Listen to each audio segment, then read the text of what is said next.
Like we keep saying, this is not Russia's war. This is Putin versus the West. America is heavily invested. Europe is deeply involved, but the rest of the world is not interested. Let's focus on Asia. Many experts have called this the Asian century. Politics, economy, diplomacy, everything is pivoting to Asia. And the numbers support this pivot. Asia makes up 60% of the world population. It contributes 38% of the global GDP. So Asia's sentiment matters. And right now, that sentiment is clear. This is not our war. We saw this sentiment at the UN General Assembly on Tuesday. Most European nations took sides. Asian countries did not. Let's show you that list of abstentions again. Iran, Iraq, Kazakhstan, India, Pakistan, China, Bangladesh, Kyrgyzstan, Sri Lanka, Tajikistan and Vietnam. Two others did not vote at all, Turkmenistan and Uzbekistan.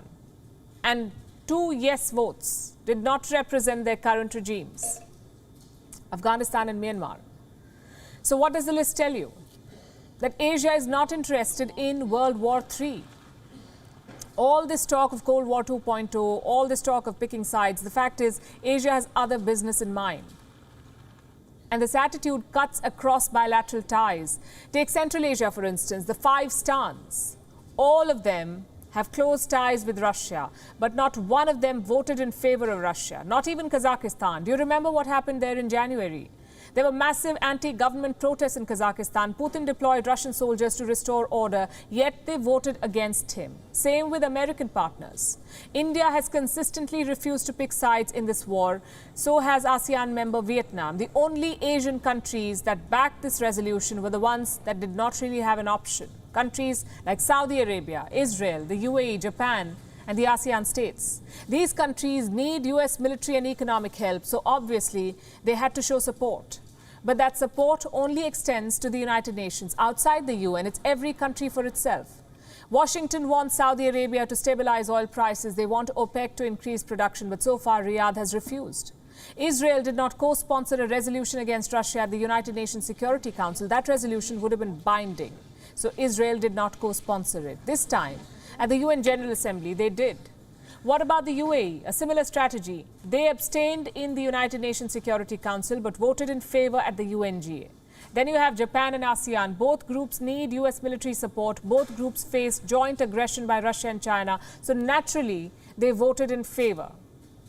Japan may be an exception, but ASEAN is not. Their foreign ministers released a joint statement today. It says the ministers are deeply troubled. It also calls for a ceasefire, but guess what it does not say? Russia.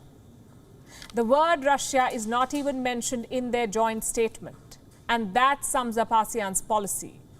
Do not interfere anywhere. Just mind your own business. In fact, that seems to be the strategy all over Asia. What explains this strategy? For starters, this is not their war. Conflicts in Asia rarely get such international response. The UNSC does not meet every day. The UNGA is not convened for an emergency session. Secondly, this is a crisis of the West's making.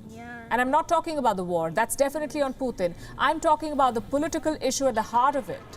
Whether it's NATO expansionism, whether it's nuclear deterrence, whether it's balance of power, all of it was created by the West. And now the West wants to drag the whole world in. They want Asian nations to pick sides. You can argue that this is not about politics, this is about principles. But the fact is, geopolitics is based on self-interest. Sometimes there is no room for principles there. Right now, Asia's interest is in non-alignment. WION is now available in your country. Download the app now and get all the news on the move.